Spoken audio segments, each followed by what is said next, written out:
যে ব্যক্তি কোনো গুনাহের কাজ করল সে কিন্তু এর দ্বারা নিজেই নিজের ক্ষতি সাধন করল।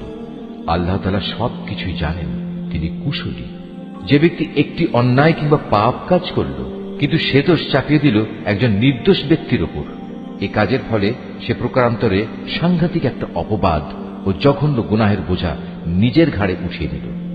এ পরিস্থিতিতে যদি তোমার উপর আল্লাহ তাআলার অনুগ্রহ ও দয়া না থাকত, তাহলে এদের একদল লোক তো তোমাকে প্রায় ভুল পথে পরিচালিত করেই ফেলেছিল। যদিও তারা এই আচরণ দিয়ে তাদের নিজেদের ছাড়া অন্য কাউকেই পথভ্রষ্ট করতে পারছিল না। অবশ্য তাদের এই প্রতারণামূলক কাজ দ্বারা তারা তোমার কোনোই ক্ষতি সাধন করতে সক্ষম হতো না, কারণ আল্লাহ তাআলা তাঁর গ্রন্থ ও সে গ্রন্থলব্ধ কলা কৌশল তোমার উপর নাযিল করেছেন এবং তিনি তোমাকে এমন সবকিছুর জ্ঞান শিক্ষা দিয়েছেন যা আগে তোমার জানা ছিল না। তোমার উপর আল্লাহ তাআলার অনুগ্রহ ছিল অনেক বড়। এদের অধিকাংশ গোপন সলা পরামর্শের ভেতরই কোনো কল্যাণ নিহিত নেই। তবে যদি কেউ এর দ্বারা কাউকে কোনো দান খয়রাত, সৎ কাজ ও অন্য মানুষের মাঝে শান্তি ও সম্প্রীতি স্থাপনের আদেশ দেয়, তা ভিন্ন কথা। আর আল্লাহ তাআলার সন্তুষ্টি অর্জনের লক্ষ্যে যদি কেউ এসব কাজ করে, তাহলে অতি শীঘ্রই আমি তাকে মহাপুরস্কার দেব।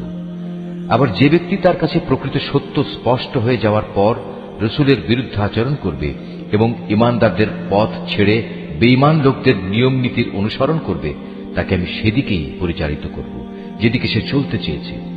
এর শাস্তি হিসেবে তাকে আমি জাহান্নামের আগুনে পুড়িয়ে দেব, আর তা কত নিকৃষ্ট আবাসস্থল। আল্লাহ তাআলা এ বিষয়টি ক্ষমা করবেন না যে তার সাথে কোন রকম শরীক করা হবে। এছাড়া অন্য সকল গুনাহ তিনি যাকে ইচ্ছা করেন তাকে ক্ষমা করে দিতে পারেন। তাই যে ব্যক্তি আল্লাহ তাআলার সাথে কাউকে শরীক করল, সে মূলত চরমভাবে গোমরাহ হয়ে গেল। আল্লাহকে ছাড়া এরা কাকে ডাকে? ডাকে নিকৃষ্ট দেবীকে কিংবা কোনো বিদ্রোহী শয়তানকে।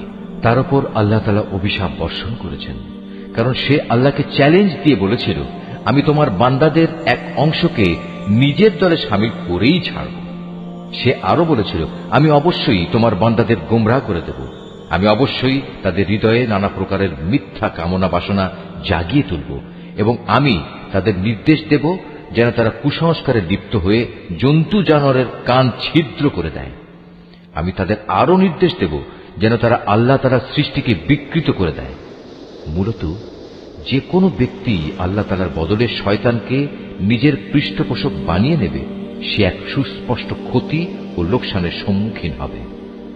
সে অভিশপ্ত শয়তান তাদের নানা প্রতিশ্রুতি দেয়, তাদের সামনে মিথ্যা বাসনার মায়াজাল সৃষ্টি করে, আর শয়তান